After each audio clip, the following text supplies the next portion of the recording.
Welcome back to Skee TV, and today we are going to give you what a lot of you guys have been waiting for. You guys know we had the iPhone 5 early last year. I was out of town this year, so we didn't have the 5S early, but nonetheless, by popular request, we're going to do a review. And not only that, showcase it against the iPhone 5 and the Samsung Galaxy S4, only here on Skee TV. First off, we'll do the traditional unboxing of the iPhone 5S. Now, I've already opened and been playing with it, so you can see the only thing you're missing is the plastic wrapper. Same size box as the iPhone 5, although this is the space gray version, this is the black iPhone 5. They all come in the white box this year, same exact dimension size. You open it up, you obviously took the plastic out, but here you will see the iPhone 5S. Now, I'll get to the specs on this in a second. If you keep opening it up, going through it, you should get the traditional Apple packaging that hasn't changed since the 5. So nothing new, the earbuds, charger, pretty simple, small package, good for the environment. Thank you, Apple. Now I have the iPhone 5S right here for AT&T in the 64 gigabyte space gray version. Now, the colors are different in person to me, first up, than how I thought they'd look online. I saw all three in person and actually decided to go with the space gray just because I thought it was the cleanest of all of them.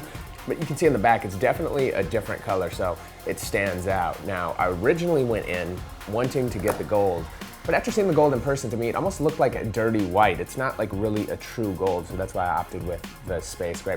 Most noticeable thing on the outside, the only noticeable difference on the outside other than the color, is the fingerprint scanner, which at first, when I heard the news that that's what the 5S was gonna have, I thought it was a little gimmicky.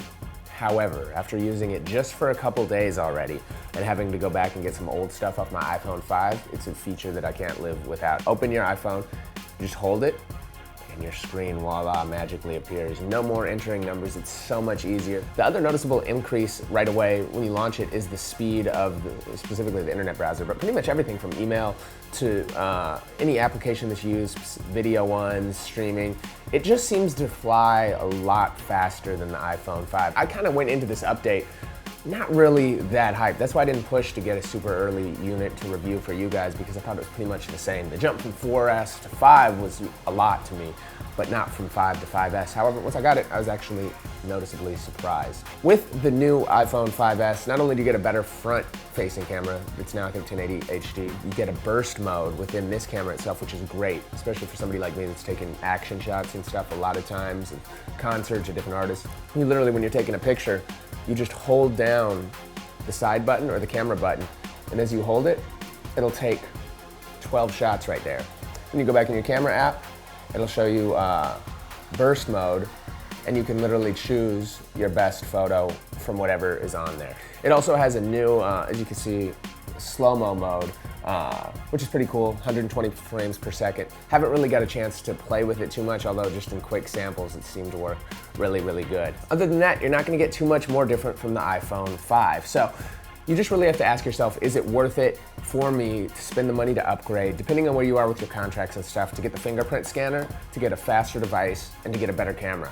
To me, because I always have to have everything new and all that, it definitely is, but it's not life-changing. It's not like 4 to 5, but for people like me, I definitely would recommend it. It's just, you know, cool features, and it's not gimmicky. Like, if you can see my review of the S4, I thought the S4 has some crazy features. I mean, we've all seen the TV ads and everything, but I felt a lot of the features, such as the waving over and stuff, the gestures were gimmicky versus the fingerprint scanner, which might seem gimmicky, but it's something that you actually really, really use. So I was pleasantly surprised with that. We got our Skee case, by the way, the IM brand case, which we got a lace instantly on any iPhone. Now, what I love about these cases, I'm gonna do my self-promotional thing, is that they stick to any glass surface. So, see my computer right here? Put it right there. So for FaceTime, camera, anything else, and it might seem gimmicky again, but again, something when you put in your car on your desk, it's not gonna slide off. That's why I can't do anything without these cases. Let's get down to the comparison between all three, the moment of judgment. Now, you've already seen our S4 review, and we've compared it against the iPhone 5. Again, to me, it all just comes down on operating system preference.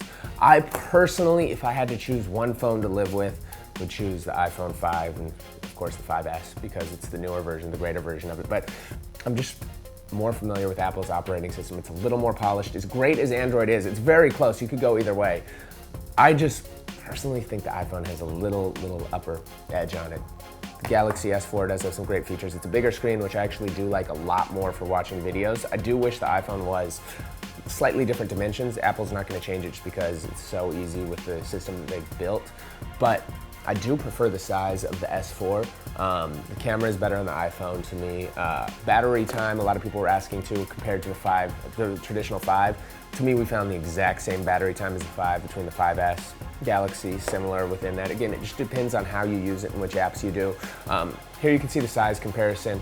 We'll actually stick it on it using the case. You can actually see how much wider the Samsung S4 is. The only thing I don't like about the S4 is the cheaper feel to it. It has the plastic back. The iPhone definitely feels like it's worth your money, especially compared to the Galaxy S4. I'm sure Samsung will be changing that with the S5. But right now, my money would be on the iPhone. If you want to see the full comparison on the S4 versus the iPhone 5, we have a full review up right here on Skee TV. But for right now, to me, the iPhone 5S takes the cake as my favorite and personal daily phone right here on Skee TV.